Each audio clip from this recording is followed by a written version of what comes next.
Warning, the following content may contain elements that are not suitable for some audiences. Viewer discretion is advised. Hello, kiddies. This is yours duly, John Kassir, the voice of The Crypt Keeper. And you're listening to Slasher Radio.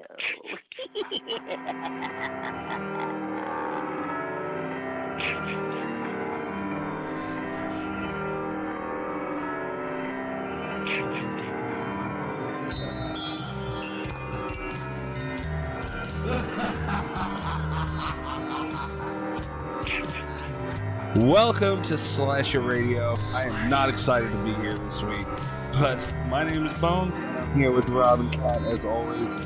I'm not happy with you guys, but how are you doing? Good. In a good mood today. Don't sound so chipper. Don't. Damn it.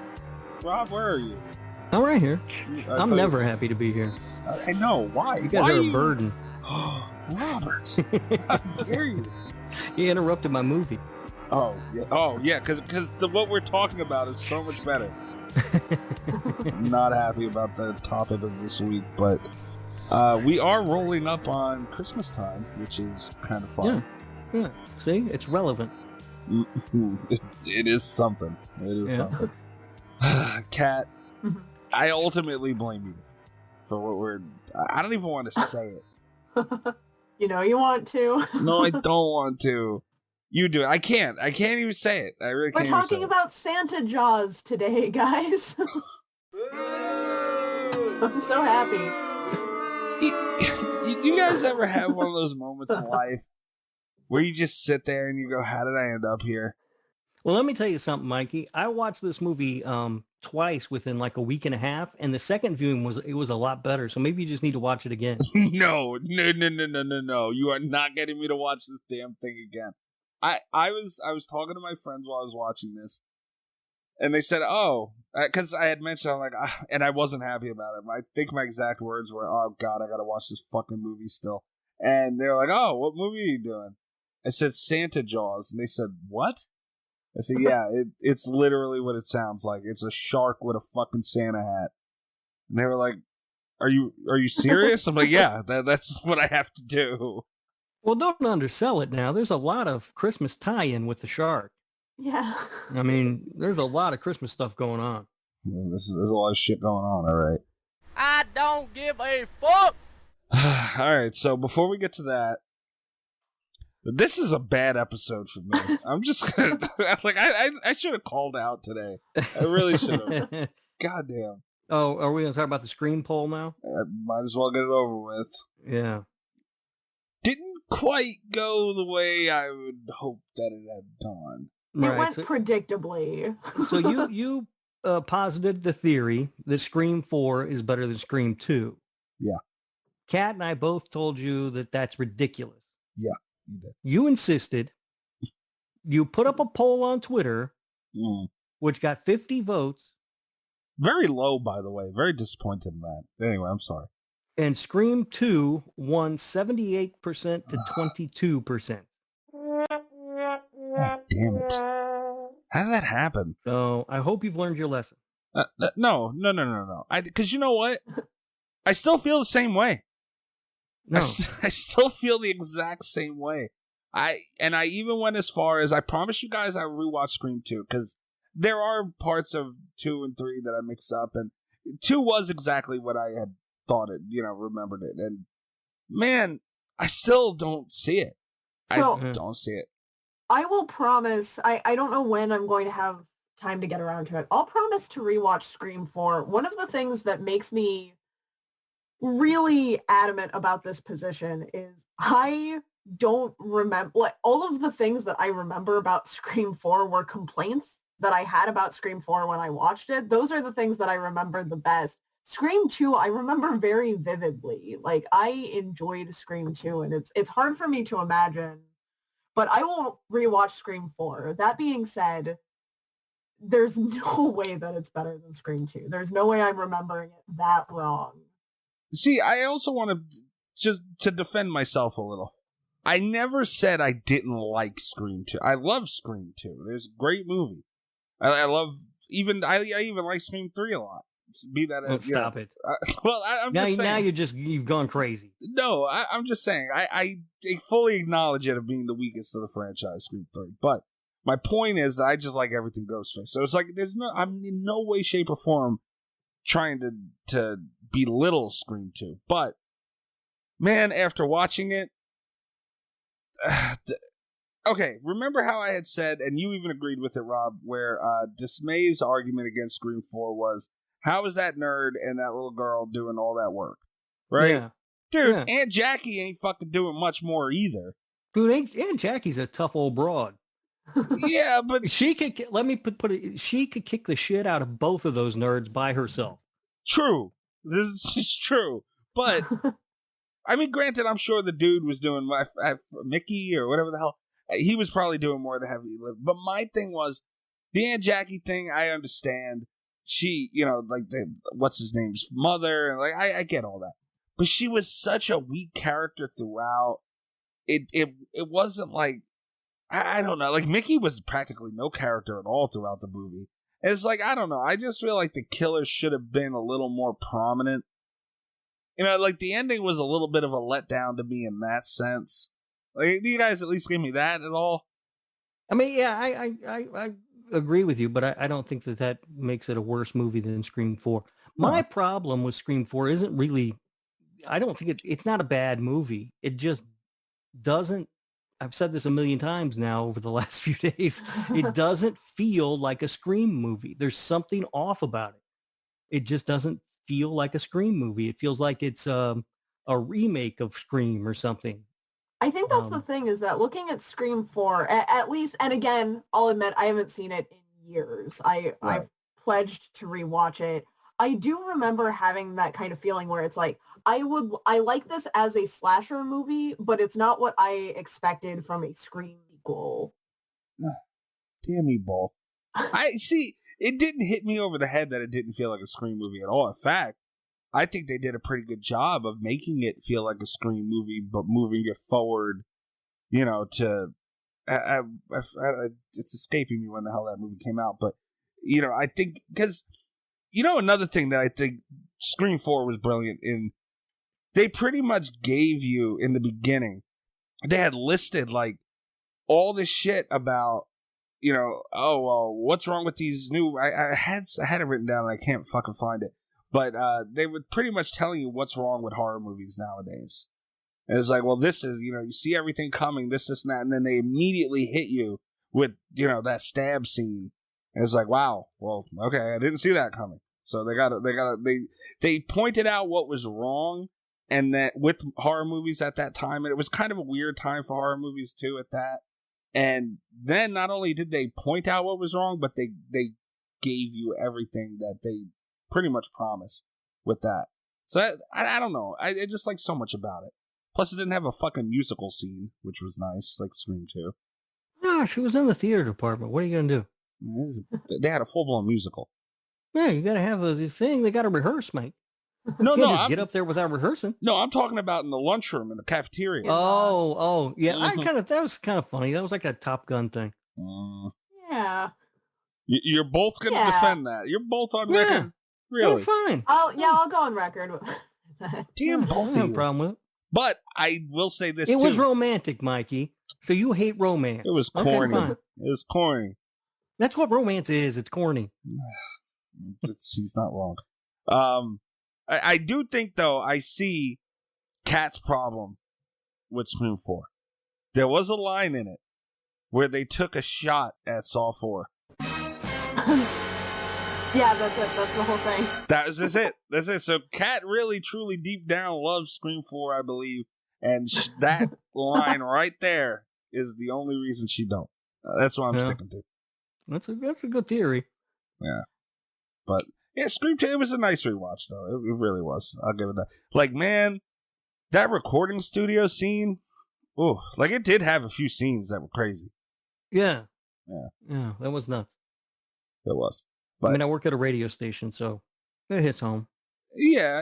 And, it was more of a... I don't want to talk too much about Scream. But it was like, yeah, the part of stabbing David Arquette and all like that was cool. But I think that scene was like more just him banging on the glass. And like, I did forget that we got that. Like, I think that was a pretty cool moment that we had with Ghostface right there. Because you don't really see him. He don't spend much time in the camera at all. Let alone standing there like that, like showing you, like, I will go as far as I need to go to get you. Yeah, there was that. Remember also the police car scene? Yeah, that was crazy. That was crazy. Yeah. See, when I was watching it, it was like, those were I mean, I'm sure I feel a Scream 4, Scream 2 episode coming, so I don't want to turn into all that, but it had its moments for sure where I was like, oh, okay, wow. Yeah. But it's because it's a good movie. Damn you guys, man. I knew it wasn't going to win, but damn, fucking 78. God. Yeah, because it's a ridiculous premise.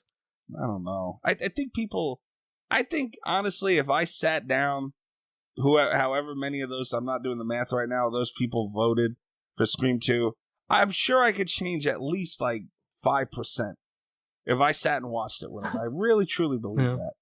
Maybe. You ain't changing me. No. Well, if I mute the TV at the right time during that Saw line, I might be able to change Kat's mind. I don't know. I don't think so. And we were talking about this on Twitter as well. I know I keep talking about Scream. Randy Meeks. You really? Yeah. There ain't no Randy in 4.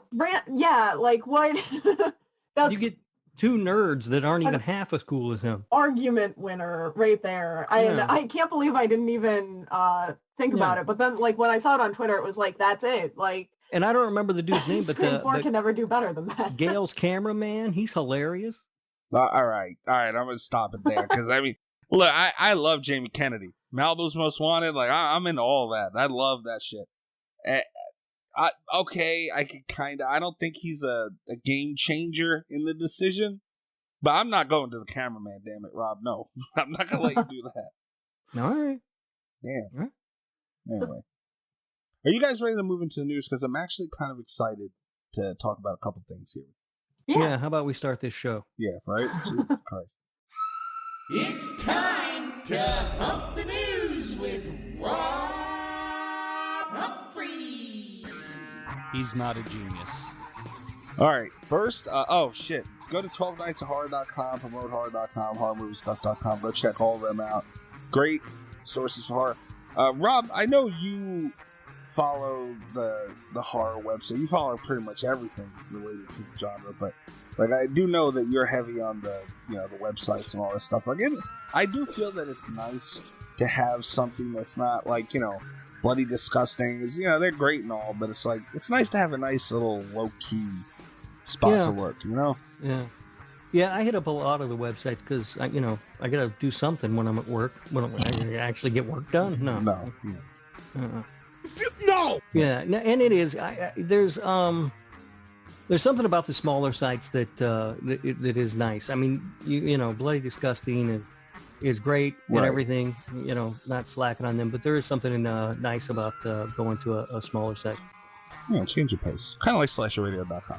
So, all right, first up, Adidas, and I love shoes. I am a big sneakerhead, are dropping Gremlins-inspired Christmas monster shoes. I always hear about this kind of stuff. Like somebody just did a Freddy shoe not long ago. Oh, dude. Okay. But I don't know where you buy these shoes. Like I've never once seen these shoes anywhere. They're very limited amount, and then they're dead stock. Like they're gone forever, and that's when they get expensive because then people can sell them for whatever they want. Those Freddy Air Force Ones you're talking about, they did re-release. I found out they were re-releasing after, and I was so mad. Dude, those came out a long time ago.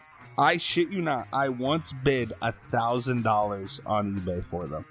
Yeah. These are the ugliest shoes I've ever seen. These look like the rental shoes at a bowling alley. Oh, hell no. They look like they're alive. Are you kidding? Can you imagine, like, walking through snow in these and stepping into a building just, like, dripping wet? I do like the eyes in the back, though. That's kind of cool. No. I do. The second picture is a little bit more fun. Yeah. No, that first picture, they look ugly. I don't know, man. I'm not, sneakers. Look, here's what I do. I buy a pair of Vans, and I wear them until they wear out, and then I go buy another pair of Vans. Oh my So God. that's where I'm at as far as my shoe game. Okay, well, before I respond to any of that, hold on. For the both of yous.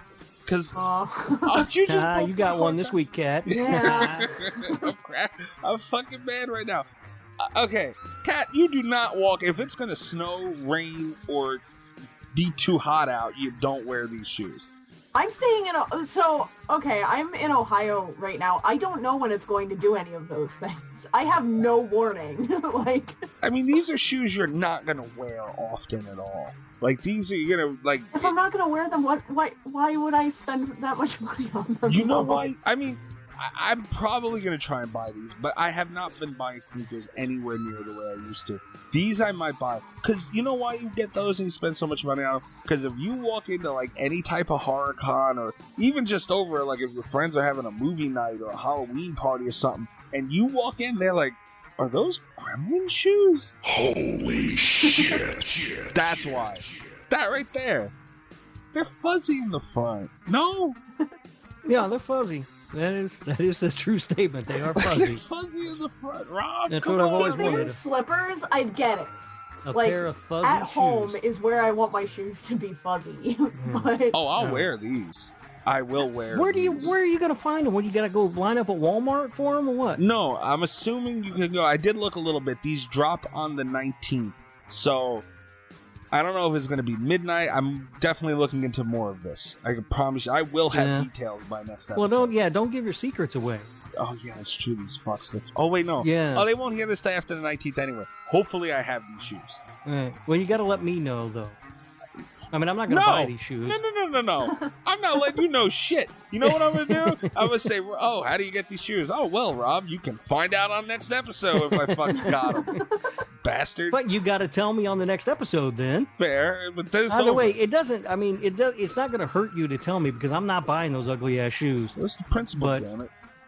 You know. This is an inside. Well, I tweeted about it talking shit, so that's not so inside. But Rob kayfabed me, so inside stuff, guys. I'm sorry. Yeah. But damn, you guys don't like these shoes. No. I'm gonna try and get Do them. not. How much are they gonna cost? You know what? Let me look right now. I think it was like $150. God, that's a lot for shoes. I I could get 3 pair of Vans for that. $120. I get 2 pair of Vans for that. I might buy these shoes, guys. Damn, Kat, I can't believe you came at him like that, though. Damn. I don't like them. I will say, I do, from the back, like the picture that's the back, you can tell that they're supposed to be Gremlin shoes. Yeah. Like the first picture, if you hadn't told me what they were, I would have been like, why are those shoes fun? Yeah, like, yeah. What is wrong I'd with see them them? from the front and be like, why are you wearing Who would make sneakers out of that Need poor shoes. hamster? Like, Oh, it's very good. come on. But from the back, it looks like from the back, you can tell that they're Gremlin shoes. They're much cuter. I kind of get the second picture a little bit. I still wouldn't pay that much money. But Kat, I think you need to push the wall glass back a little bit. You're breaking my heart right now. Damn, you did the hamster? This is not a good week for you, Mike. No, it's not. I'm done. I hope everyone enjoys this, my last episode at Slasher Maybe Radio. mine. I might be out of here. I might just leave you guys. God damn it. I'm moving along. Next up, Hocus Pocus 2. Disney confirmed it. The sequel is going to be coming out. Headed to Disney Plus.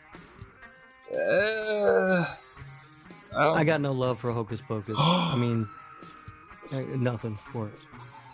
Really? Yeah, it wasn't like, no, nothing for it. Kat, are you as upset as I am? I have a childhood trauma related to Hocus Pocus. Whoa. Yeah, Hocus Pocus came really- out in 1993. I was 17 years old. I was a little too old for it. It really upset me that and I know, like, as an adult, I understand that this was not supposed to be the takeaway, but as a kid, The only thing I remember, I didn't get to see the end of it because I was crying so hard because the cat died. Oh my god.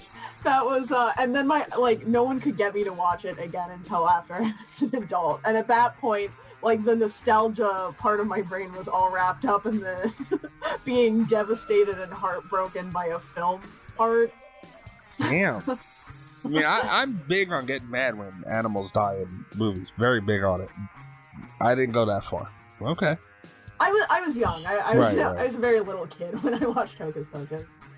Yeah, I mean, I'm kind of shocked that Rob isn't. I guess it didn't hit at the right time for you, but man. No, I was just too old for it. Oh, I like, and my mother actually is a huge Hocus Pocus fan too. So it's like she's a little older than you, and even she, I guess it's just hit or miss. She's also a woman, so I guess that would appeal maybe a little more to women. That movie. Yeah, it held no appeal for me. That's all I know. My parents thought I was going to be all over that because it was a family movie, but it was a little bit spooky, which even from a very young age, that was something I was all about, but then the cat died and they just they said, "Oh shit." They're like, "Never again." This was a mistake. Your poor parents. They thought they were showing you something glorious that would change your life in a positive way, and it just devastated you. That sucks. Well, that sucks. I'm nervous though. I mean, I'm not a huge Hocus Pocus fan, but I do appreciate its greatness. But my sister will probably be pretty excited for this. So yeah, it's one of those movies I really hope they don't fuck up though. You got to at least give it that, Rob. No, I mean, I don't want anybody to fuck up any movie, really, but, Yeah. what are you going to do? You know what they ought to do? They ought to have Rob Zombie direct it. Could you imagine? Yeah, he makes everything better. God damn. Yeah, that would be... Not a Rob Zombie movie. I couldn't even annoy you with that. It's a smart move on their part, though. I think there's an audience for it, so why not? They own it. Why just sit there on the property? Yeah, but... yeah, and it's hard for us as fans to watch, to sit back and look at it like that, but when you look at it from a business aspect, they would be crazy not to.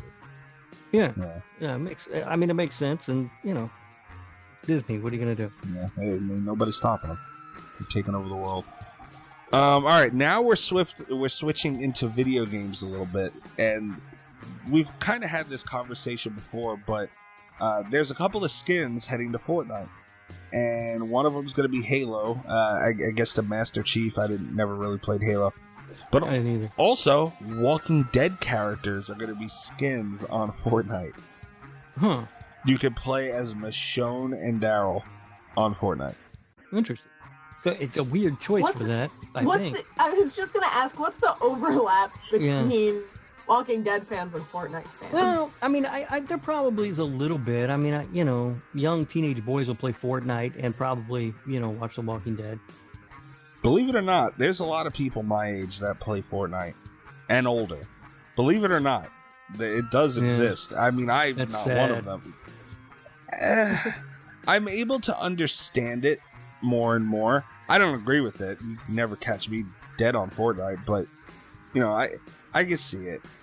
It is a challenging game. So, I mean, there's tryhards out there that'll gravitate towards it, and there you go. But, yeah, it's... The Halo thing, I guess, is kind of cool. Again, never a Halo fan, but I just don't see why Walking Dead. Yeah, I know it seems like a weird fit, but I don't know. I'm sure that somebody at I don't even know what company makes Fortnite, but I'm sure they looked into it. Epic Games, yeah. They look cool enough. Looks like Rick and Darrow's cartoons.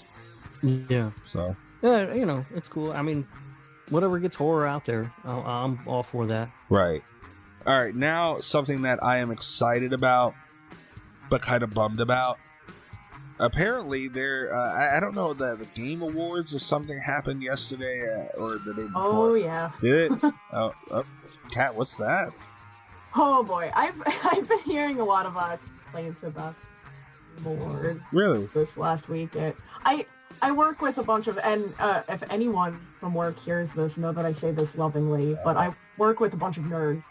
So it's been a very Game Awards centric for me. Okay. I didn't even know there was a thing called the Game Awards until 5 seconds ago. Rob, you know what? You'll get a kick out of it. Stephen A. Smith announced, I did catch this on Twitter, announced, I don't know, I guess winners and nominees or whatever, and he took a big shot at the Cowboys on it, which I enjoyed very much. What did I get Stephen A. Smith? What? Why would they get him? I don't know. Again, it just seems like the crossover demographically it isn't the same, right? Yeah, I guess. I mean, I don't know how the Game Awards work. Are there like sports games categories? Maybe if you get him to do those, that makes sense.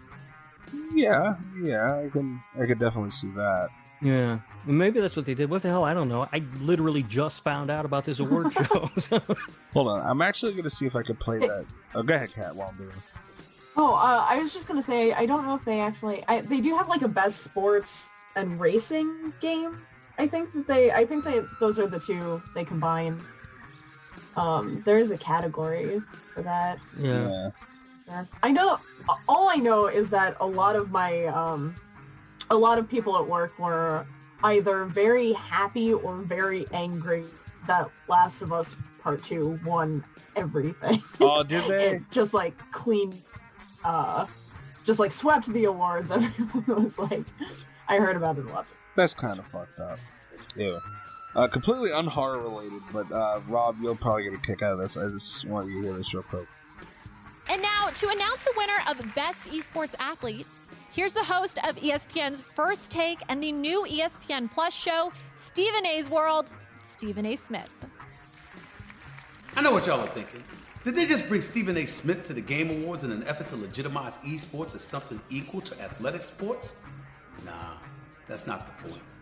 They're doing their thing. When every major sports league in the nation shut down, esports just kept on going. With that being said, I'll say this much. All of the esports athletes nominated are without question more determined, more tenacious, and definitely win more than anybody on the Dallas Cowboys. To announce the winner of the Best Esports... God damn, the Cowboys had to catch a body. No, and that makes sense to have him come on to do an esports award, whatever, player. Right. I will not call them people athletes. No. Yeah. No. But so yeah, okay, that makes sense why he was on the show. Yeah. Yeah, good for him. Yeah, but anyway, so the point that whole diatribe, to get back to the point, there's an Evil Dead game coming out. Oh, wait a minute now. Don't get too excited. It's kind of cool. I can't wait to see it. I will get it and eventually play it. It's just a co-op. It's not, yeah. I don't know what that means. What's that mean? Like, story mode. Oh, wait a minute. Cats, what is PvP action? Is that player versus player? Oh. This just got a lot more interesting. I don't know what the fuck this is going to be, but from what it looked like and what I was reading, it's a co-op. But there's also going to be a PvP? Wow. Well, what in the hell's co-op mean? Just story mode. Like, you can sit with, someone with you and play story mode. I'd rather just play story mode. I was gonna say, yeah, if there's a single player option, I'm 100% in. Yeah. And I am too, but you know what? As cool, like, look at, I don't know if you guys played the Blair Witch game. Nope. Huge piece of shit. Sorry, I farted. Like, and I'm a big Blair Witch fan. That game sucked, and it was the biggest letdown, and I'm so glad I waited for it to come on Game Pass and did buy. Anyone who's listening to this right now thinking about buying that game, don't get that game. It's literally just no direction at all, and you walk through the woods. And you think you're getting somewhere, but you don't. Like, it's very big waste of time. Anyway, so that's what I think the co-op could be for this game. And I'm not saying it'll be as bad, because I doubt it would be, but, like, just something that's like, oh, okay, that kind of has something to do with Evil Dead. It's just really going map to map killing these zombie things. So it's like, at least if you get PvP, it's, it has that replayability. Looks like they got Bruce Campbell to do the voice and everything too. They do. Bruce Campbell is a player in the game, which doesn't always happen. Yeah. So, I mean, I can't wait now, especially more, to see PvP. What the hell? Yeah. All right. I'm interested. Me too, especially with Friday the 13th, unfortunately going down. You know. Well, you got Dead by Daylight to replace that. Oh, no, I don't. No, I don't. Oh, that game pissed me off. Dude, Rob, I don't even want to talk about Dead by Daylight right now. All right. Fuck that game. You know you don't have to play that game, right? Yeah, but you can do a number of any other thing. I very rarely play. Like, I really don't play it often, but it's just the times that I do say, all right, you know what? Like, a friend of mine wants to get on something. All right, I'll play Dead by Daylight. Yeah. And I immediately regret it. And it's like, it's to the point where they don't even argue with me anymore. They say, all right, go. Yeah. Thank you. Gone. Like the night me, you, and Ghost played, I had a lot of fun. That was a good time. The one time I tried to play by myself, it wasn't nearly as fun. I was like, it's kind of boring. Yeah. So I haven't turned it on again. You know, I got a lot going on. I'm running a farm. A UFC champion. I mean, there's a lot going on. Oh my God! Wait till it gets Madden and wins the Super Bowl. Yeah. We got that. Oh my God! It's a busy week. Yeah. It's a lot going on. Painful week. So, Kat, I mean, you said you're an avid gamer and everything too. Like, I mean, Evil Dead, right? Oh yeah, I'm excited. I'm going to wait to see if there's like a coherent single player thing. I get a lot of flack for this, but I'm not crazy about multiplayer horror games. Like, if I'm going, the best chance of me getting scared is me alone with no lights playing a horror video game by myself. Like, that's the ultimate me getting spooked experience. And it's so, like, if there's a single player thing, I'm all over it. I love Bruce Campbell. I'm excited that he's on board. But if it's just a like cooperative thing, if it's just multiplayer, I'm probably not going to get to it for a while. Yeah, I'm not big on multiplayer games either. They'd be fine except they have other people. Wow.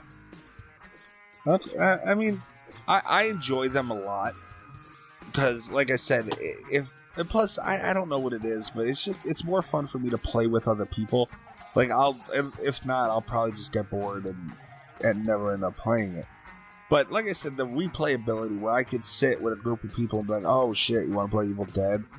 And like, you know, you can go on and get a little competitive and everything, and you know, that's fun, and you just shit talk a little bit, whatever it is. Like, it turns into a whole thing that's actual, you know, experience. But it's like Kat said, it is nice to have that moment where you just kind of, like, Outlast is a good game for that.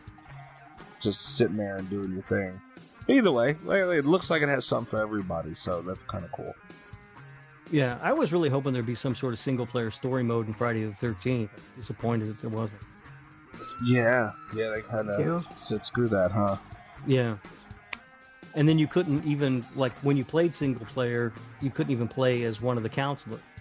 Right. Which to me is more fun. Trying to survive is more fun than, you know, trying to kill the people. Right, yeah. Yeah, they kind of just, that virtual cabin really wasn't going to please that. I know people who have days and days and days worth of played on the game and have never touched the virtual cabin. I went to the virtual cabin I spent maybe 20 minutes in there since I've had the game.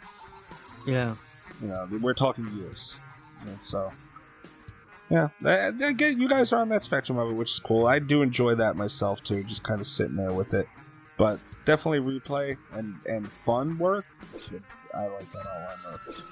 Now I can see how like an online mode it creates more replayability, but you know, again, replayability with other people, which I'm not a fan.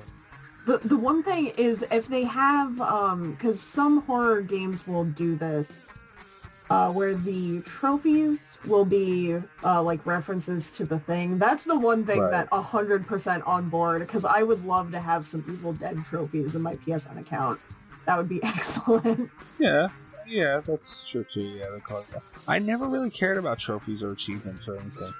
I played Until Dawn, which I think I actually really liked it the first time through, but it promised so much replayability and did not follow through. But I stuck it out for the platinum because they were all like horror movie pun trophies. Oh, and I was like, I need these. I need to have these. Yeah, see, I don't do that. Like those things, and there's always at least a handful of them that are so dumb and such a pain in the ass to get. And it's like, damn it! Oh god, I don't even want. I don't like achievements. They're so difficult. But yeah, so that's pretty cool. I can't wait to. You guys can tell I'm really just dragging ass prolonging this at this point, I guess. Why don't you want to talk about Santa Jaws? You had to say it. All right. I don't understand. I don't even know what to say about this movie, in all honesty. Like, I guess I have to start with asking you guys, what is it about this movie that you enjoy? So there's something that I really, really appreciate, and it's not just exclusively about Santa Jaws. It's I guess more about like B movies in general, but especially I find it happens a lot with shark movies. Like I'll watch just about any shark movie, and it's because it's either going to be really high quality or really bad, and it's never going to be anything in between. Like I'm never going to leave a shark movie without some kind of story where it's like, this is what happens in this movie and it's absurd, like I really appreciate that, because there's that critic part of my brain that I have a tough time turning off, that like pokes holes in things. But once there are so many, when you just open up with like really ridiculous premise and something really over the top, that part of my brain is finally able to just shut off. It's like, there's no point. And then I can enjoy myself and have a good time. So I really like shark movies for this reason. But there's also, and I think with like bad movies, I think with really over the top, ridiculous films, there's a very open like community experience where it's like you kind of want to get a group of people together, you want to laugh and have a good time and make fun of this thing that you're watching together. And I think that's a really weirdly appropriate fit for the Christmas theme. So I knew from the poster that I was going to love Santa Jaws. Like, oh my God. I just knew right away that this was going to be a good combination of things. And I don't think I've ever enjoyed a Christmas movie the way that I enjoyed Santa Jaws, where it was just like, I'm having a good time with this. I don't need to think about it. It's just fun. And I like it. Like, yeah, I mean, that's the key word. The key word that she said is fun. It's just fun. And, clearly the people who make a movie like Santa Jaws aren't taking it seriously either. You know what I mean? I mean, they're taking the movie making process serious, but the actual story, they know what the movie they're making. Right. And, so everybody's just sort of having fun. And I just, I really enjoy it. And I actually quite like Santa Jaws. It shows that they were having a good time making it. It's got like one of those like Hallmark movie soundtracks. Yeah. Well, it is a sci-fi original movie. Oh, is it? Mm-hmm. Huh. That also I also really like sci-fi original movies. Yeah, you said you like Sharknado. I like Sharknado. No one ever talks about it, but I really liked Arachnoquake. I don't even know what that was. It's so good. Oh my God. I didn't have fun with this. Coming up next week on Slash Radio. God, no, please, no, God, please, no. I can't. Everyone knows Arachnoquake is a summer movie. It's out of season. Good. I didn't have fun with this. It was like, and I get it, like they're looking to make a cheesy movie, kind of like a lower scale Tucker and Dale. I get it. Tucker and Dale at least had enough in it to make me go, all right, you belong in this genre. I'll give you that. Because, like, comedy horrors can get pushed into comedy and 2% horror very quickly. That's what this did. Like, my thing was, there wasn't even a lot of shark in it. Yeah, well, there's not a lot of shark in Jaws either. But my one complaint, I wish there had been a little bit more Santa. If I had to have a complaint, I would have liked to see more. But... I mean, I don't know. I don't think I wanted to see more of them because that shark looked really bad. That's my point. That's my point, guys. It was bad. Yeah. I saw Kat mention something about this, but the opening scene of this movie is brilliant. The evil Santa has Feliz Navidad tattooed on his forearms. And I love that so much. And what's the guy say? He's like, "I'll see you in Jingle Hell." Jingle Hell. There's also the like, no sugar cookies for you. You're gonna eat your words. And Yeah. It's like, what kind of dialogue is Just this? brilliantly written. It's so funny. It was so dumb. I'll admit, it got me to laugh when the guy got kicked in the nuts, and it was And the sound of the bells. I busted out laughing so hard. I'm not gonna lie, and it made me mad. I'm like, I can't believe this movie actually made me laugh right off the bat. But that was it. But anyway, I had a fear for a second that I might like it too. I was like, I mean, we got a nut kick with Jingle Bells in about 30 seconds. This is going in the right direction, and then it did. The opening scene is the best scene of the film, and it's one of those things that makes sense that it's a comic because it does have that very comic-y feel to it. But I would have been happy if that had been the whole movie, though, honestly. Like, yeah, that would have been pretty incredible, actually. That I think it would have been hard for them to maintain like that level of over the top holiday humor. It may have gotten old. You know what I mean? Like, Yeah. that seems like maybe one of the things that's good for like a scene or two. But, you know, you try to stretch that over a 90-minute runtime or whatever, that's going to maybe start to grate on my nerves. Yeah. Yeah.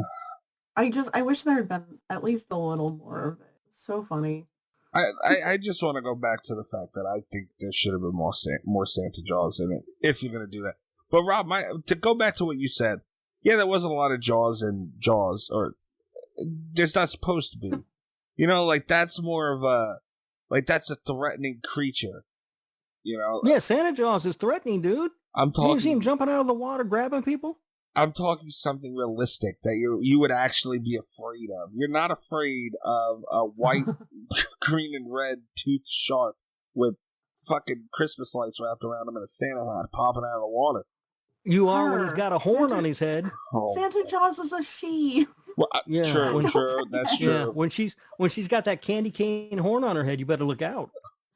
My point is that they're using that, and I forget what movie I've said about a couple movies to where, you know, you don't need to overexpose things. Jaws isn't something you overexpose, but if you're gonna make a movie about this ridiculous fucking shark, at least let me see the damn thing a little more. Like at least those. Like I actually did rewind a couple times to rewatch. I'll admit some of the times because they were that fucking bad, but still, like at least it had my attention. Yeah, I get that. Although, just for clarification, there was supposed to be more of the shark in Jaws, but the damn thing never worked. Well, that's a good thing. It worked out.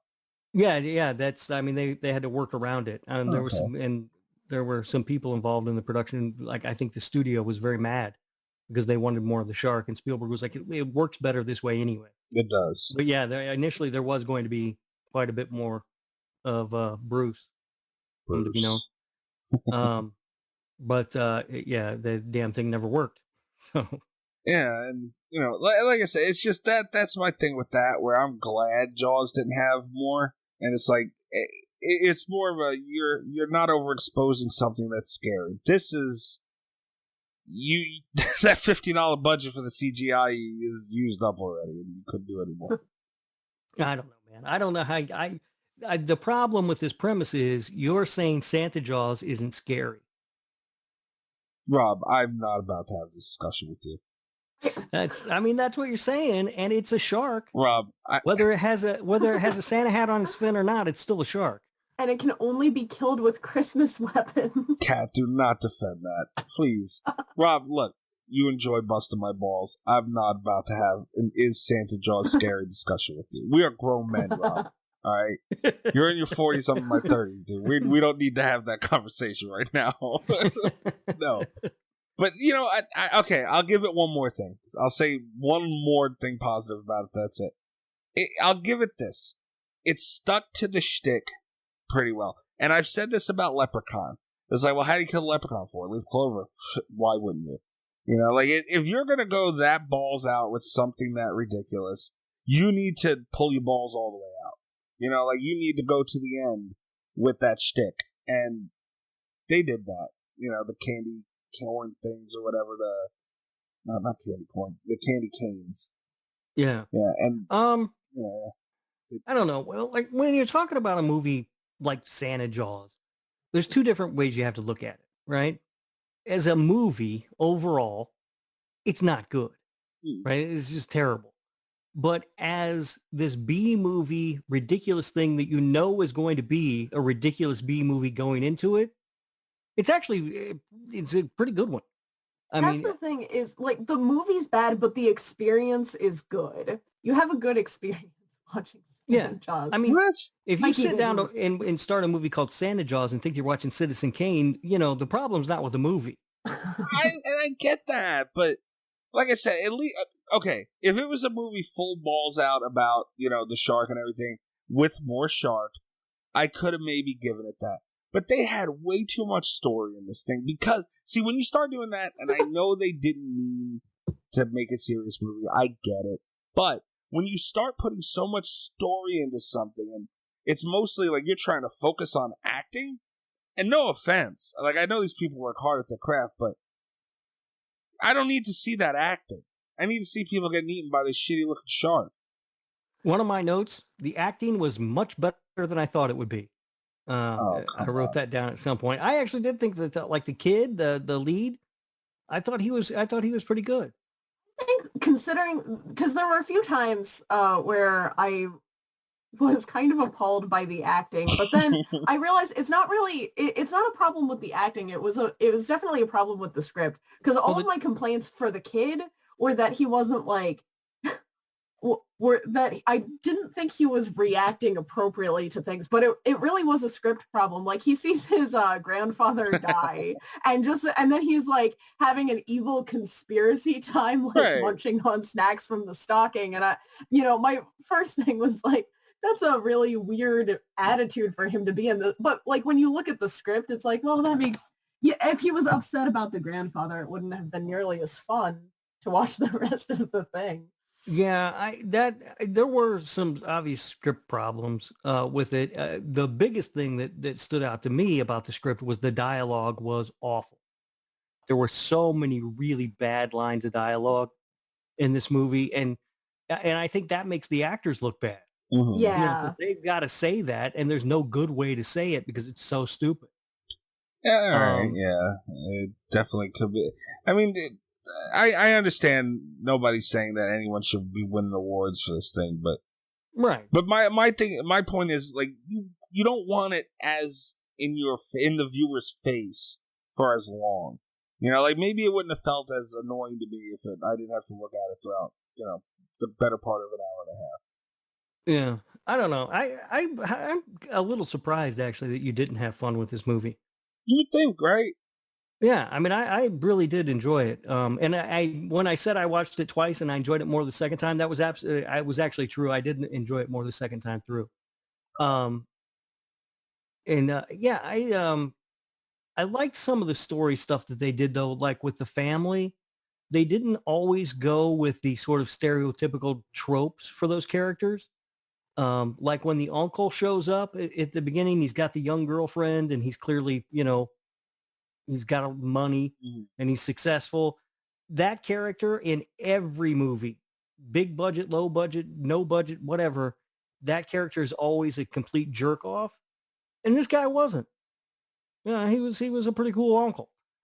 I get it. Yeah, that's true, but it's a really, really dumb thing. But on the note of the uncle, I really liked that he helped his wife's, what was it, Snapstagram career?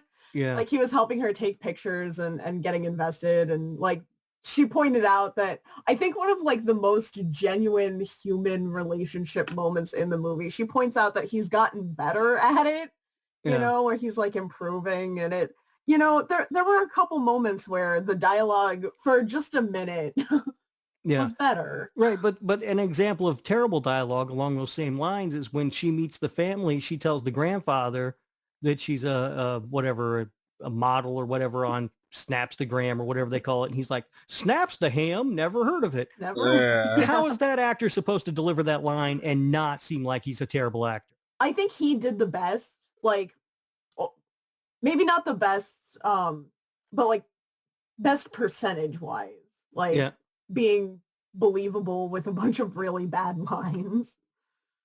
Yeah, I mean, that's where the dialogue really, instances like that where it's just like, really, no, come on. I felt so bad for the mom. The mom had, I think, all the worst lines in the movie. You know, where the kid runs home and he's like, a shark ate grandfather, and she's like, you're supposed to be in your room. And it's well, like what was she supposed to do with that, though? That's not an appropriate response. Yeah. And they're like, how could you do this on Christmas Eve? Like, we're leaving you home. Jesus. And it is kind of funny because no one believes him. They're always they act like it's the most ridiculous thing in the world, yet they clearly live on the ocean. And not only that, the rest of the night, Grandpa never shows up. They don't find that weird. Like something happened. Yeah. Which I almost I kind of appreciate that about Santa Jaws, because any other like middle of the road, mediocre, bad even movie would have had a scene, where they're where they have some kind of excuse as to why he's not there, and Santa Jaws just skipped over that part. It was like, no, they just don't believe him. Like, no one's gonna check. There's not gonna be any kind of decoy. Like, he's just, they're not gonna believe him. Yeah. No, this isn't the kind of movie that's worried about that. No.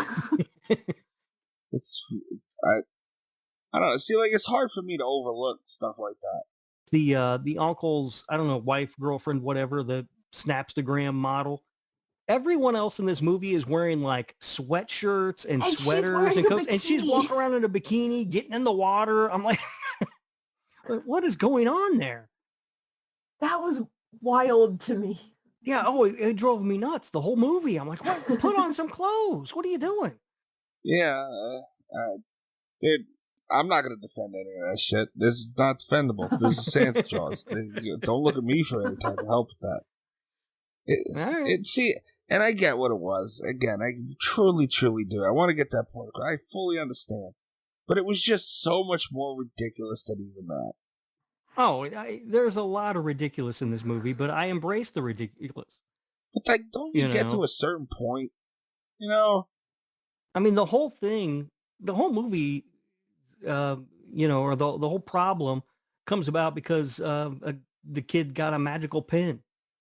See, I could get down with that too. That I wasn't mad at. No, I wasn't mad at it, but it's, I mean, that's clue number one that this isn't, well, not number one, no. But a big clue that this isn't going to be a movie you need to take too seriously.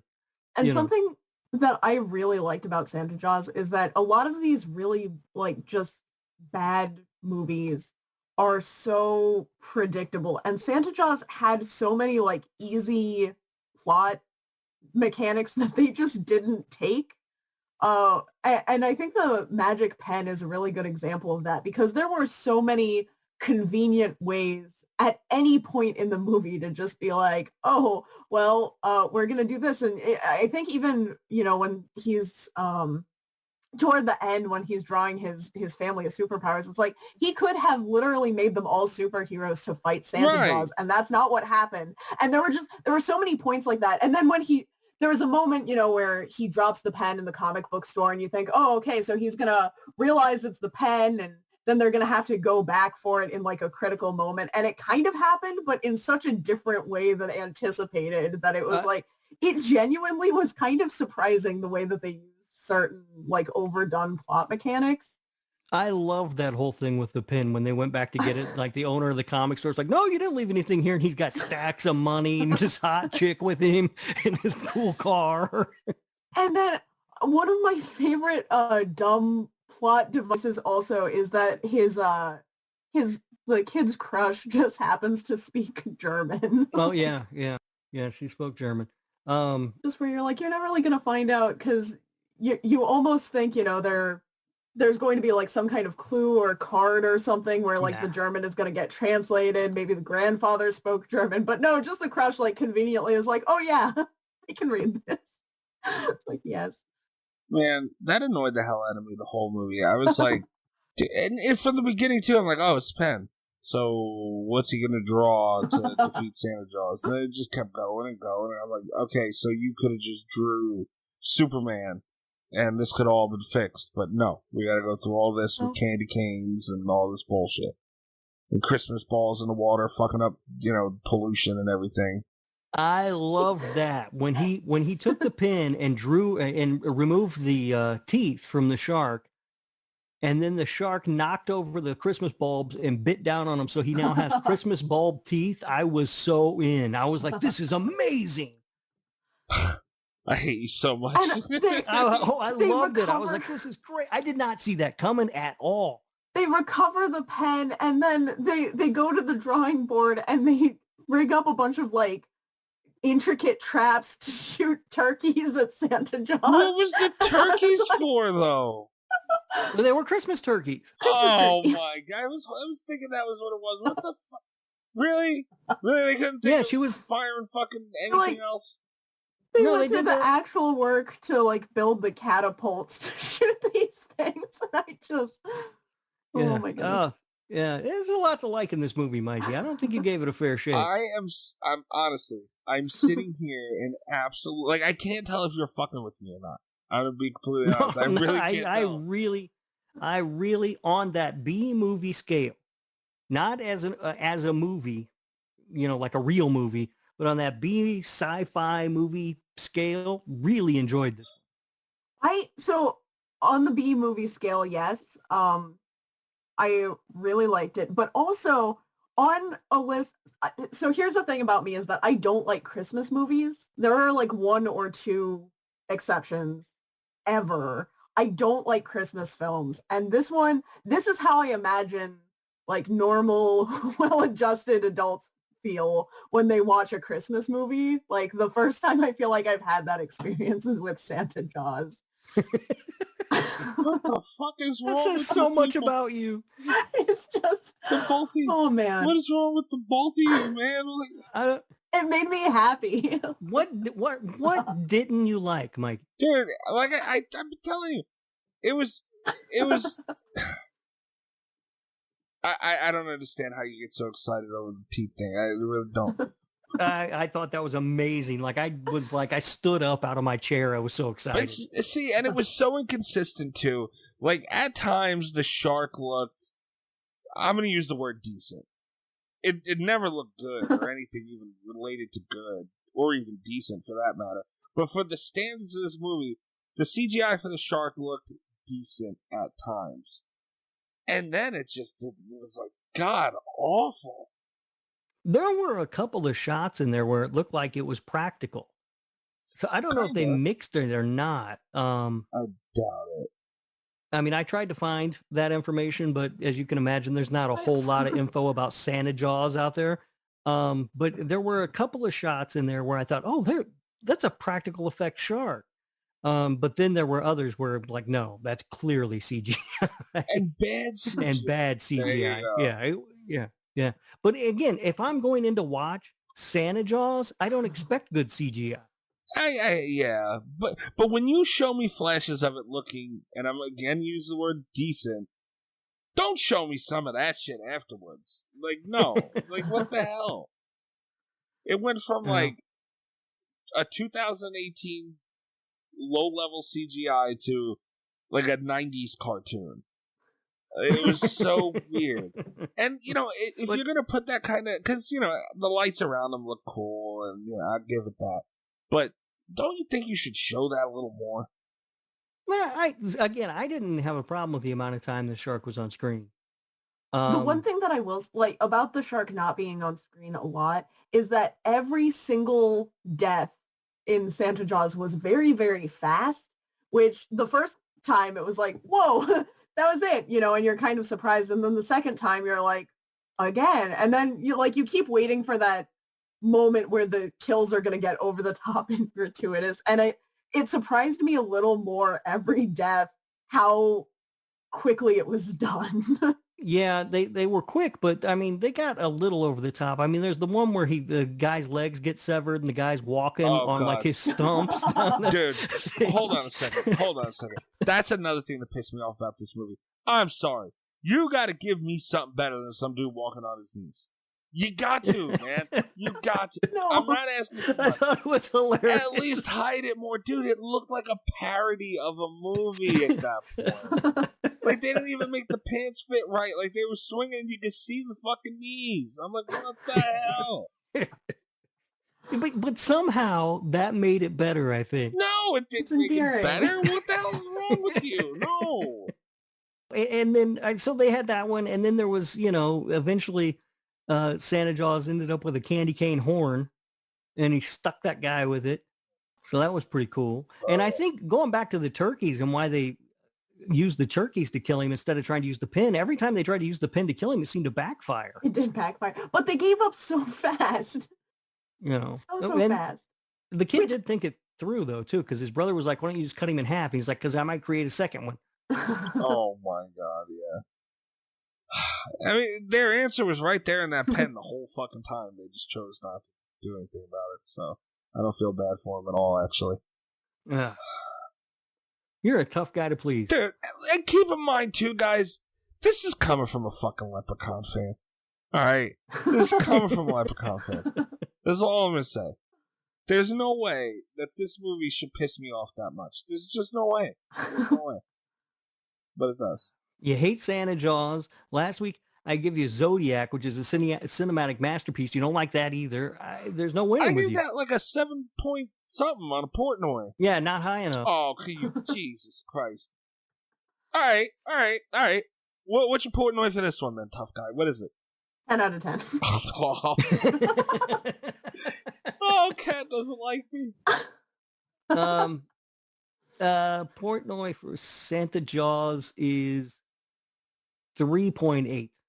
Oh, wow. You were a lot more honest than I thought you would be. Yeah, no, I said it's not a good movie. It's a good B movie. Did you look up the rating from IMDb? No. Because that's what they gave it. Was really? Exactly a 3.8 out of 10. Although, I will say, Amazon gave it like a 4 out of 5. Oh, fuck you. Which Amazon? I just thought was hilarious. It when I was looking it up on Prime to rewatch it before this, I thought it was a mistake at first. I got the wrong movie. Did I just type in Jaws? Yeah, like, am I looking at Jaws? Why is Jaws so low? But no, Santa Jaws had like a 4-star rating on Amazon today. I'm deleting my Prime membership right now. I will never shop at Amazon ever again. Good Lord, it does. It has 4 out of 5, and it's got 54 ratings. It's not like 2 people, because sometimes you'll see that. To be like 2 people have rated it or whatever, and so it'll be some ridiculous score. But 54, it's not a huge number, but still. I want to know who those 54 people are. I don't To know. be fair, I was like 20 of them. You probably were. But if any of them listen to the show, please let us know. By any chance, what are the odds? But by any chance, who the hell helped put that up there? Like, what the fuck? All right, so I give it a 3.8. Let's go around the horn here. What do you guys give it? Yeah, you go ahead and go. Oh, this one's rough because I enjoyed it so much. See, keep in mind, Kat, before you answer, I'm going to ask you guys for your B movie scale too. So if you want to be a little more honest here, go for it. That makes me feel a little bit better because the thing about it is my scale is usually based off of like the things that have the middle scores are usually my least favorite, just because like if something's critically okay, it means I got bored during it, and like I wasn't bored during Santa Jaws, but I would round it up to a 4. I would give it a 4 out of 10. You gotta be kidding me. As a movie, I'm giving this thing a 1.3. Oh, come on. Yeah, I'm dead serious about it too. No, man. come on. It's better than that. No, it's not. It's lucky you got the 0.3. It's a shark with a Santa hat. That's better than a 1.3. It's lucky it got a The 1.3. poster alone was better. No, this And its eyes glow like Rudolph's nose. no, it wasn't even a cool way that he got the fucking hat. Like, I mean, granted, the kick in the nuts, yeah, that was great. But other than that, like some drunk cocaine addict dropped his hat, and that's what created Santa Claus. Yeah, that was great. I enjoyed that. There was somebody at one point in the movie said Santa Jaws is coming to town, and I was like, oh hell yes, yes she is. That was that is one thing that I was disappointed in. Is I was hoping that there was going to be, because Sharknado, the end credits had the Ballad of Sharknado, and I was just waiting for like a whole menagerie of Santa Jaws themed Christmas songs, and Yeah, no, I was we a didn't little get bit any- disappointed in that. That Yeah. was Didn't sad. get any of that. Yeah, I was looking at that happening as well, but I was happy it didn't. This is my Rob, go ahead. Go and piss me off on your B movie scale. That B point. As a B movie, Yes. I would give this a 6.5. Cut. Go ahead. So, see, I would give it a 7. Yeah, I mean, I think this is substantially better than most B movies. Yeah, as a B movie, and seriously, as a Christmas movie, like it might rank even higher. All right, Kat, look, I don't know what I did to you, but this isn't nice at this point. What's yours for B movie? For a B movie, keep in mind I gave it a 1.3 as a movie. Yeah. Okay. I'll give it like a 4.9. Well, that's pretty good big jump. Yeah, I'll take it. because I can say like that. I don't, for the life of me, understand why, but I've never heard Rob this happy in my entire fucking life. So if this movie was able to do that, there's something there. Even though I do have. I mean, you listen to This Horror Life, and we talk about all the movies we've watched since the last episode, and I do have a soft spot for cheesy B movies. I've usually got one or two on my list. You were making fun of me for that when you were on. I do like those movies. They make me happy because they're just dumb, and it's fun, and I like dumb fun. That's why next week we're doing Velocipaster. Oh God, no! Yes, Velocipaster. you, I'm cold. I'm sick. I got Rona. I can't help. No. I give it that because I think that's fair. Just assuming they did something that I don't see, I'm gonna give them a little bit, but I really don't get what the hell you guys' fascination with this damn movie is. I really don't. Yeah, it's a good one. I did enjoy it. Hopefully we'll get a sequel. Right? I hope so. Son of Santa Jaws or something? I'm not talking to you until our next recording, and I might not even talk to you during some of that. Well, I had some unanswered questions, though. Oh, a couple? Let's hear them. Yeah. It's all kind of the same, but I'm trying to figure out who do you guys blame for all of this? Is it the kid for wishing to be alone, or is it the grandfather for giving him the evil magic pin? I want a prequel to Santa Jaws that explains how the grandfather got the evil German curse pen. That's the other part of the question. Did Grandpa know the pin was magic, and did he know it was evil? And if he did, does that make Grandpa evil? We're going deep in there. I'm not participating. Get all up in this movie. In this conversation. I'm just not going to do it. I'm not going to do it. You guys have at it. Go ahead. Don't let me hold you back. Well, I don't think there's any answers given. That's the thing. Like, we don't, because Grandpa's not in the movie for very long. He's at the beginning, and then he goes out and he has a couple sips of eggnog, and then he's dead. And like the end, they definitely took the end from Krampus, and in Krampus, like the grandmother definitely believed in the power of the like Krampus bell or whatever it was, which makes me think that maybe Grandpa knew about this. Like he knew that there was some kind of Christmas magic in the pen that would get everyone in trouble. Yeah, that's interesting. I found those questions interesting, but I don't know if there's really an answer to be found there. We need a sequel. Yeah, we got to get a prequel and a sequel. We'll get a Sci-Fi trilogy. Network, if you're listening to us. Yep. I can't even believe the comment. Like, I'm just sitting here listening to you guys. I can't even believe what you're talking about. It's amazing. I'm seeing franchise, guys. But I'm not seeing franchise at all whatsoever. Like, It'll fill the hole that Sharknado left. I was just gonna bring up Shark. Yeah, at least Sharknado gave you the fucking sharks in the tornado, and it was hellacious. Like this, it was just following some kid around, pissed off about a pen. His grandpa got eaten, and he didn't even cry. And now all of a sudden, he's trying to get the shark. Like, I mean, it's nobody's fault. I guess it's just some. Well, it is if Grandpa knew that the pen was evil. Oh, wait a minute. Hold on. Hold the fucking phone here. Wait. Are we really going to have this conversation on whose fault it was and brush over the fact that it was all a fucking dream to make it even more of a dumb movie?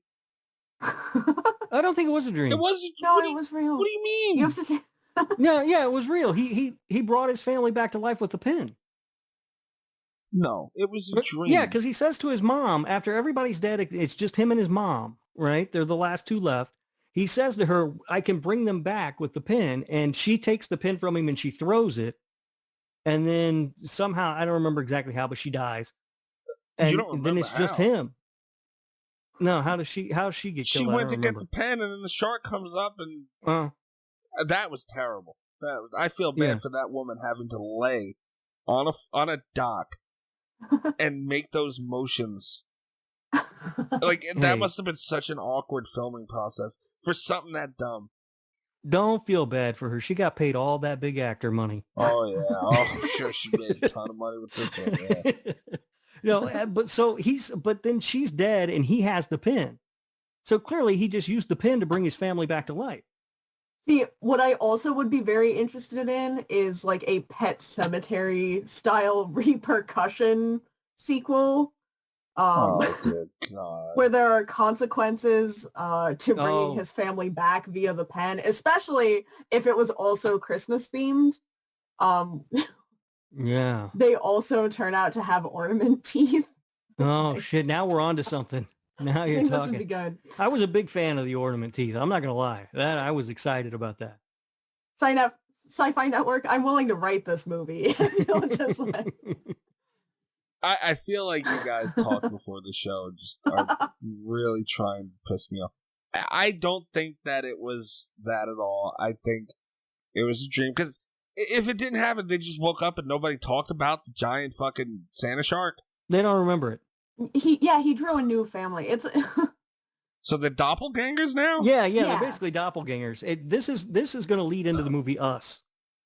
This is the dumbest show I don't know if anyone's listening to us. I don't know how. If they've made it this far, it's incredible. Yeah. No, I actually never thought about that, but that's actually a good point. If he drew his family, they actually would be different people, right? Yeah, I think they would be. Yeah. Wow. This is ridiculous. See, don't say wow to that. No, we're going deep. This movie's got layers to it, guys. No, it doesn't. It's a stupid movie. We're peeling back some stuff.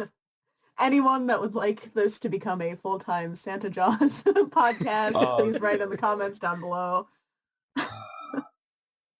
Yeah, that's what pissed me off. I believe it was just a dream, which makes it even worse. And he still had the comic that he set on fire. It had to be a dream. Oh wait, no, he got it from the girl. So where did he get he got it from the girl and then took it and set it on fire.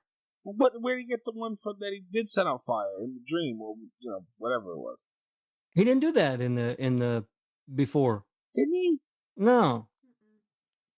No, he still had it. Oh.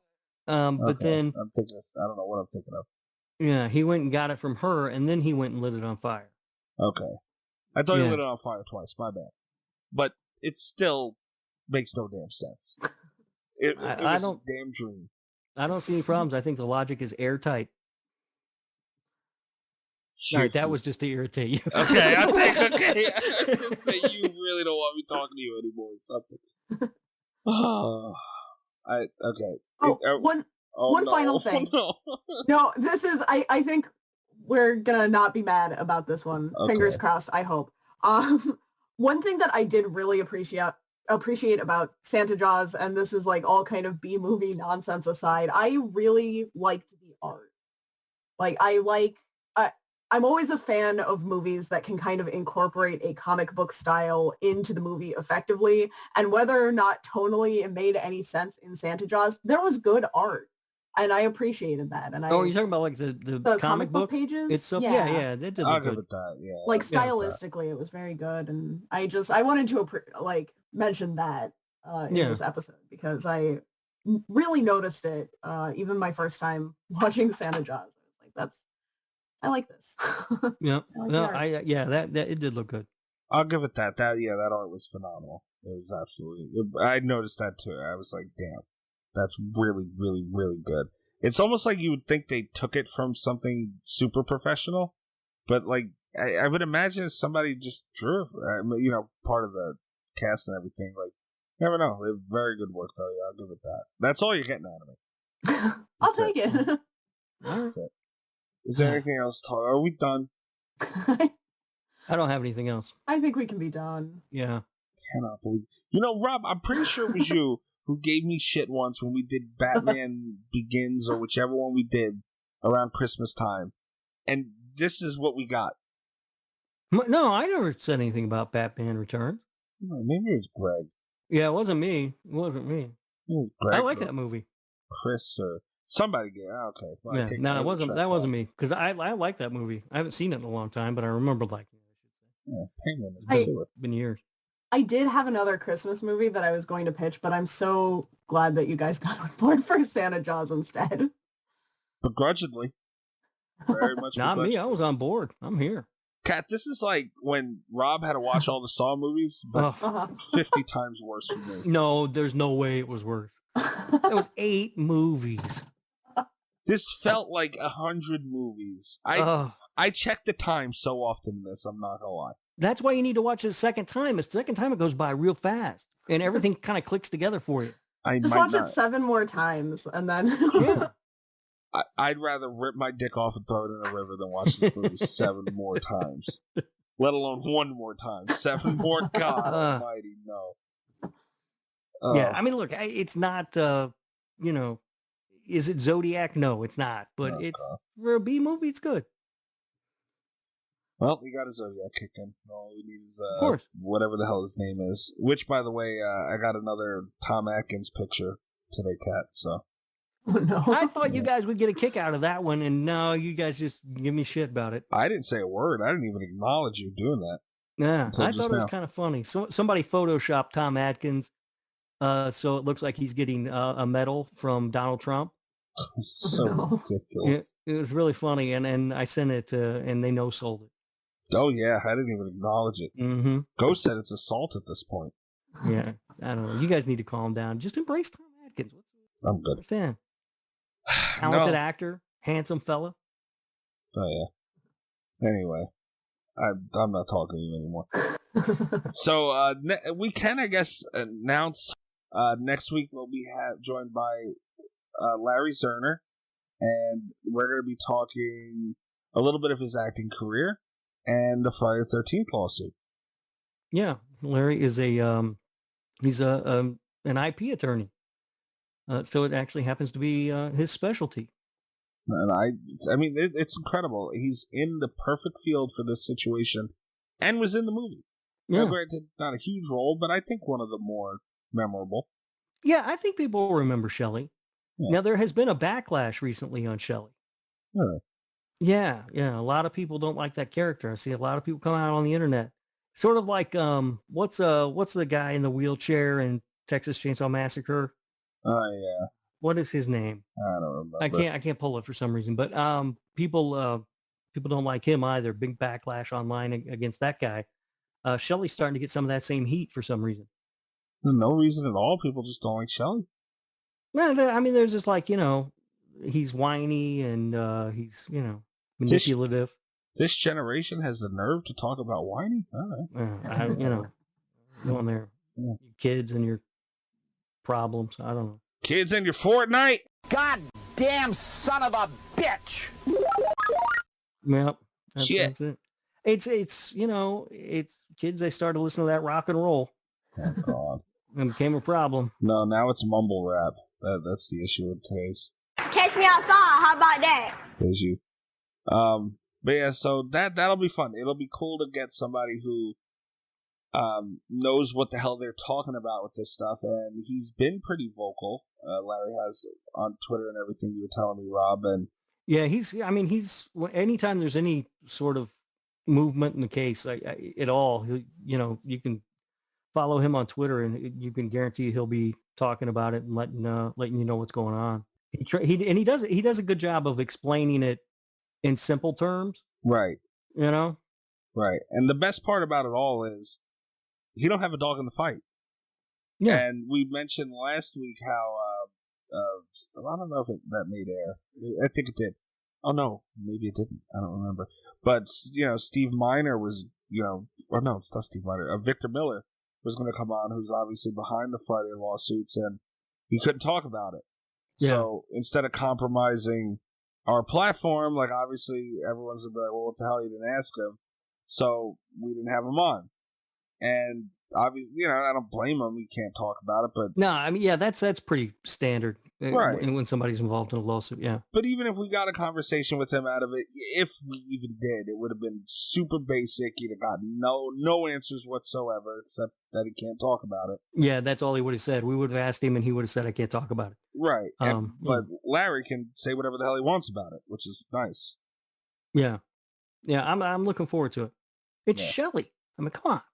I'm really excited about this because I have not understood any of what's been going on in the lawsuit. So pretty much Friday the 13th's fucked. Intellectual property. I got that part. The intellectual property law is like some of the most confusing laws ever. I don't know if anybody really completely understands. But Larry's as close as we're gonna get. I'm sure as hell not a lawyer. No. I have watched many episodes of People's Court, though. Oh, God. And Judge Judy. I don't think that's the same thing. Yeah, well, I'll let Larry know that you feel you are qualified as well based on that. I'm sure he'll agree. Being a lawyer is easy. All you have to do is say, I object. Yeah. Yeah, so that'll be fun. I'm really looking forward to it. And it's been such a talked about thing with the case, and so much speculation, especially playing the game. Everybody you come across acts like they're the only ones that heard about this lawsuit, and they know everything about it. And it's like, the little bit that I know, I've heard so many different variations of the story, and none of it's true. So it's like, everyone has the speculation. And, at least we'll be able to sit down and bring somebody to the table who actually knows what they're talking about. Yeah, and I, like, to me, there are some just weird questions that I don't get, like Gun Media, who made the video game, essentially, when at the beginning of the lawsuit, said they weren't going to be able to release anything else for it. And then, which is fine, and that may very well be the case, I don't know, but then I don't understand how Scream Factory is able to go ahead with this new box set that they just put out. Dude, Jason X was done for that game. Yeah. He could have been released, and he was about to be, and all this happened. Yeah, so, that would have been awesome. Yeah. But we'll get all the answers next week, so that'll be fun. Yeah, good times. Yeah. And we'll ask him what he thinks of Santa Jaws. Oh, Did God. you plan to watch it? We'll ask, if you do ask him that, Rob, make it at the end, because they'll hang up on us. You're talking about a man who was in Friday the 13th, the originals. I mean, who wins in a fight? This is his favorite movie. Who wins in a fight, Jason or Santa Jaws? You can catch us on Twitter at @SlasherRadio. Go to SlasherRadio.com. Check out all our articles, episodes, and interviews and more. I'm at Mikey's Dead on Twitter. Rob? You can find me on Twitter and all the other social medias at RadioRob123. And you can listen to This Horror Life, which is my other podcast. It can be found wherever you're listening to Slasher Radio.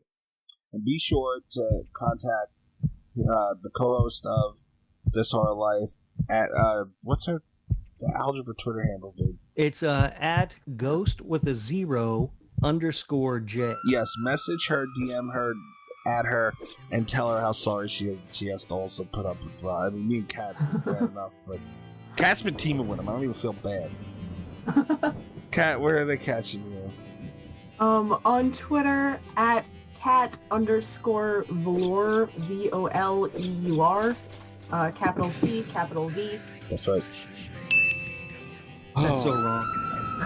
You do not get to talk about what's right or wrong at this point of life, Mr. Humphrey. Hey, I wasn't the one who suggested this movie. You actually were. No, I planted the As a seed. joke. But yeah, I jokingly suggested it. I didn't know you were going to run with it. If you didn't do that, we wouldn't be here right now. So I you're to blame. expected, the response I expected was for both of you to call me stupid. Well, I did. Yeah. I was on the right end of that one. Anyway, guys, God damn it. You catch us next week. Good night from Slasher Radio. All the best of Slasher Radio podcast.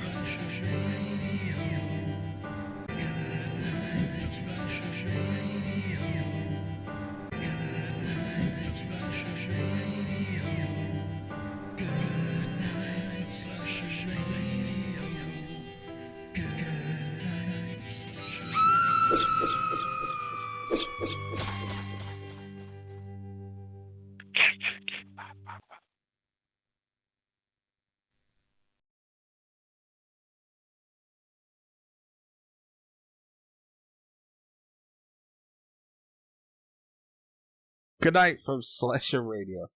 Rob, how much of that was real? Dude, all of it. I really did. Kidding me? I really did enjoy this movie. It's But fun. It's a fun time. I like those kind of movies, like Killer Sofa. I loved Killer Sofa. Oh my god! And Killer Sofa, by the way, is a bad title because it's not a sofa; it's a recliner. But who cares? It has teeth. It's awesome. Also, Deathbed. Deathbed, Oh god! yeah. Velocipaster's the best movie you will ever see about a priest who turns into a dinosaur and teams up with a hooker to fight ninjas. What other movie was it they had that stupid scenario about? Halloween 3. Halloween 3, yeah. Yeah, I'm sure it's the best in that subgenre. Yeah. That's a whole subgenre, and it's the best one out of all of them. Oh, yeah. Well, it was Attack of the Killer Donuts. Good movie. I'm telling you, I really enjoyed that. It had C. Thomas Howell in it. Kidding me? I don't even know what to say. I really don't. I'm going to pick a movie that's really going to aggravate the shit out of both of you, and I don't know what it is yet, but I'm going to figure it out, and I'm picking it, damn it. This has just turned into Vengeance, the podcast. We're going to try and fuck each other over every week. Yeah. We're doing Jason Takes Manhattan soon. I promise you, soon. If there's a director's cut, we're watching that one. Why you gotta like that movie? The thing about Jason Takes Manhattan is I didn't like it, but I would have a blast talking about it. It's not so bad it's good. It's just so bad. Yeah, I did not enjoy it. No, it's not a pleasurable experience to watch that movie at all. I liked it. And I'll tell you this, Rob. I would rather watch Rubber 3 times in a row than watch this one more time. What? Rubber 3 weeks in a row. No. No. I didn't mean that. No. I'm just saying, if I had to pick between watching this one more time and watch Rubber 3, I'd watch Rubber. You say that now, but on the first rewatch of Rubber, that might happen. You would watch Santa Jaws again. I don't know. As of right now, it's Rubber. Rubber is great. I don't know what your guys' problem is. That's a really great movie.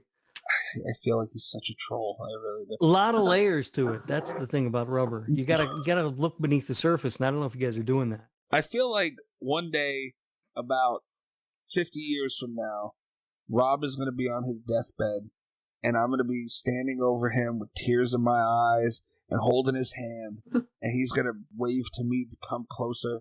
He's going to whisper in my ear, it was all bullshit, and Rubber and Santa Jaws sucked, and he's going to pass on to the afterlife. Like, I feel like this is just a big scam to him, honestly. That's not what I'm doing now, but I'm going to work on it. Great. I'm going to find something else you hate and pretend I love it, so. God damn it. That'd be a good bit. No, it would not. No, it feels like this was a whole bit. There's the whole thing. God damn it.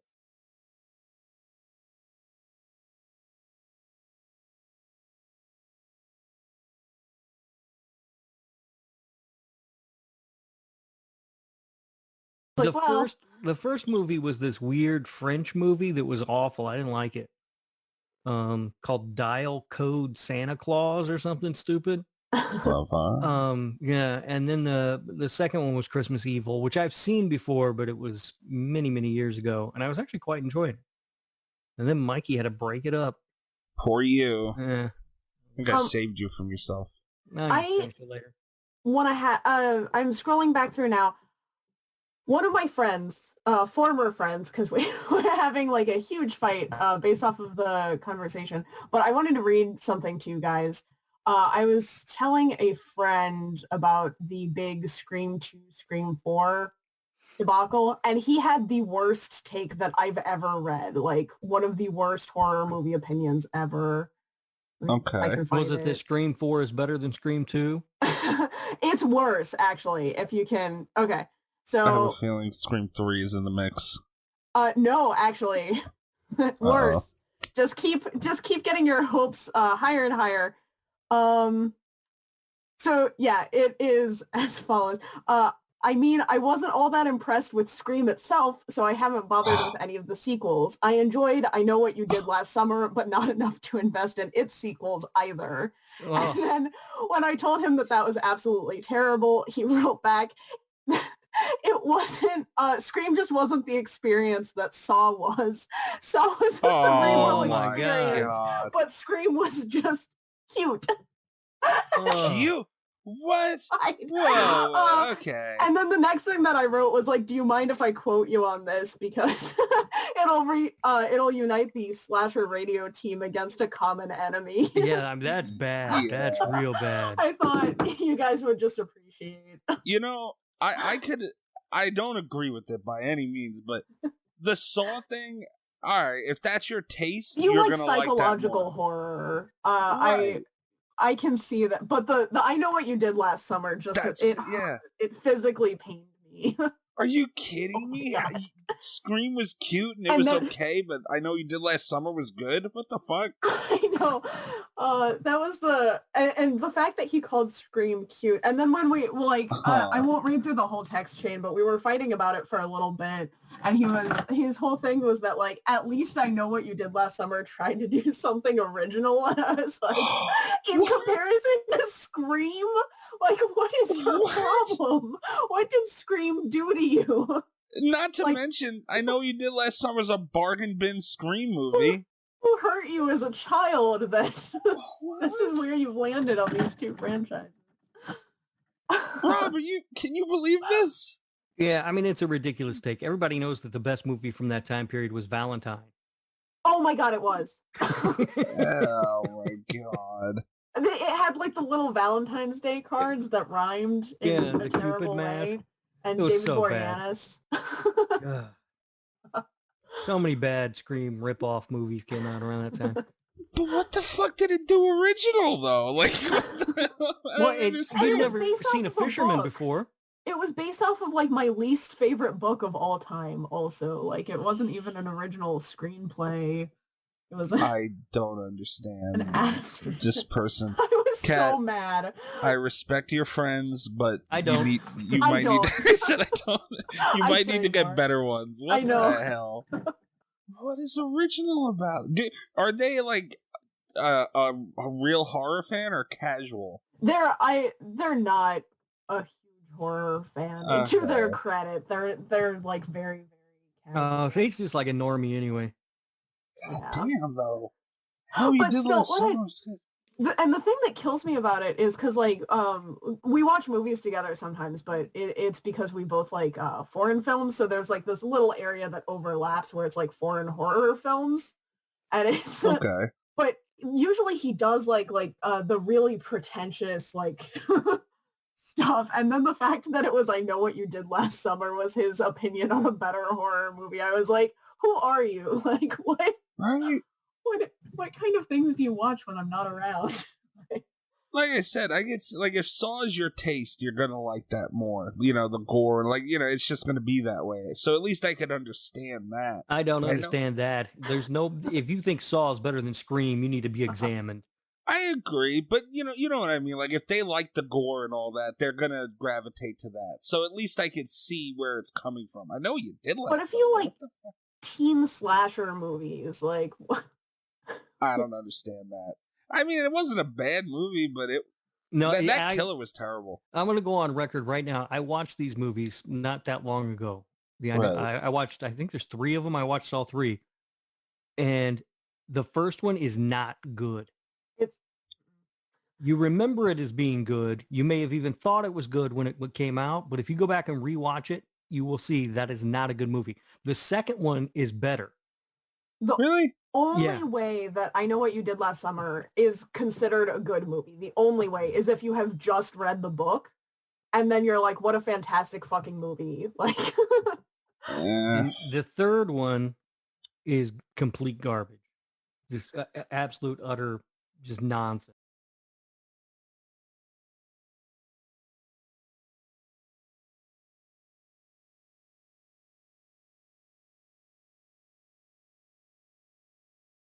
Yeah, I don't know how everybody met here. I don't know. I don't know where the hell Kat came from. I don't know where Greg came from. I don't know where anybody came from. Amber? What the hell? I don't know where these people came from. Yeah, Amber has been pissing me off lately with her movie takes. I love Amber, but damn it, man. She just will not side with me anymore. Rob, what did you do to her? Well, it was nothing to do with me after she said Rob Zombie's Halloweens were the only 2 good ones. I didn't catch all that yet, but yeah, you turned on her so fucking fast. Oh, I mean, yeah, she's like, I can't believe you turned on me. I'm like, well, you say crazy shit, I'll do crazy stuff. What are you talking about? Yeah. Kat, she went from, like, she would talk shit about Rubber with us and everything, and it was a great time. Then out of nowhere one day, and keep in mind, this is for months, talking shit about Rubber. And then out of nowhere, she's like, I watched it again, and it was a good movie. I'm like, what? Yeah. What the hell? She watched it with an open mind. So did I. Was able to see it for what it really is, a piece of art. She tried to get me to watch that pile of shit again. I couldn't believe it. I almost blocked her for saying that. Unbelievable. But yeah, God, I can't get over it. I Know You Did Last Summer. I'm going to think about that for days. And that is not a good movie. I've been thinking about it like all week. I was so upset. I think what that movie did was it kind of curved everyone's appetite a little after Scream. And everyone just loved it so much that, it was like, oh, it's kind of like Scream if you squint a little. And, it was cool for the time because we wanted more Scream. And now it's like, oh, well, fuck. This isn't very good. Yeah, no. I mean, I Know What You Did Last Summer is not even as good as Urban Legend. Urban Legend is phenomenal. Urban Legend it was fun. I haven't seen that one for a really long time, but I remember it's good. I mean, it. It's a pretty good movie, actually. I watched the second one too. I don't remember if I like that one or not. I don't think I ever even seen the second one. Yeah, I rewatched that That's recently. It's a trilogy, right? I don't know. I don't remember. The second one is like they're film students. No. And then I don't know about the third one. I don't remember. I don't know, but man, that rewatch, man, I fell in love with that movie. Like I couldn't believe how. I mean, I don't like it like that, but it was good. It was really good. Better than I Know What You Did Last Summer. Oh, miles ahead of I Know What You Did Last Summer. But you should watch I Still Know What You Did Last Summer because it's entertaining. It's not good, but it's entertaining as hell. It's got Jack Black in Rasta Jack Black, dude. That's Jack not Black, selling me on the Jack movie. Black with dreads. Again, that's not doing anything for me, Rob. I'm selling me on this movie. No, man. I can barely stand Jack Black. Just Jack Black. What? I don't know if dreads are going to really add much flavor for me. Why do you hate Jack Black? When did I say I didn't say I hate Jack Black. It's just, I heard what I heard. You usually do. I didn't say I hate him. He's Jack Black. School of Rock was his best movie. Oh, no. Pick of Destiny was his best movie. I don't think what was? Pick of Destiny. No, Tenacious that was D. terrible too. That was awful. High Fidelity is the answer. I haven't seen any of these movies. High Fidelity, that's the answer. That doesn't sound like something I want to see. That's a great movie. Yeah. Him and John Cusack. By the way, very underwhelmed. Kat, Rob fucking kayfabed me on what was going on his show. Can you believe that? No, what? Yeah, like him and his host Ghost. They DM me about, I blew Rob's mind. No. Yeah, all right. First of all, this doesn't fall on me. Ghost is the one who started it. All I did was you asked what happened, and I was like, find out on the next episode. You believe that shit? I didn't, but I didn't build it up. I just said you'll find out on the next episode. Like I'm just anybody else. I couldn't believe. I sat there and said, motherfucker. I couldn't believe that. That kayfabe, it wasn't even worth it. I could have told you she didn't watch the thing, just unassuming. I don't know why she didn't watch the thing. How do you not watch that movie? She's better off not seeing it. Oh. She's better off not seeing it. Yeah, people like Kat's around Ghost Sage. She might be exactly Ghost Sage. I don't know. Like, I'm in the middle of you, like Kat and Ghost and you, Rob. So I'm in the middle. Mm-hmm. So it's like there are some stuff that I haven't seen too, and it's like people look at me weird. I don't know. It's just the age range. But Kat's seen a lot of and she likes the thing too. I don't understand that. Yeah, because it's fucking awesome.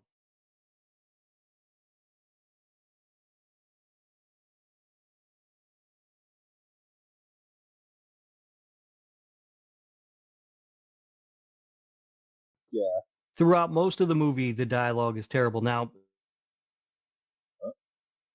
excluding the beginning scene where it was brilliant, throughout the rest of the movie, there were a lot of really, really bad lines written for these people to say. I'm sorry, Rob. You cut out for a second. Came back, sound like Mickey Mouse. I think he's still lagging. Yeah, I think I'm having internet issues or something. Yeah, that's funny. I think you're lagging. Did he just blame me? I think so, yeah. Awesome. No, Rob, it is really bad. It's funny, though. All right, I'm going to go out and come. Kat, I wish there was a way for me to keep him like that the whole fucking show. That would be amazing. This would be the episode to have it in. Yeah, it would. I wouldn't be able to really understand any of this shit. I mean, can't you believe Santa Jaws is scary? Like, why has he got to do that to me? I don't know. It's not right. Here it comes. There are a lot of arguments I was planning to make, but... Oh, God. Kat, take it easy on me. Am I better now? There you go. Yes. All right. Sound like Mickey Mouse.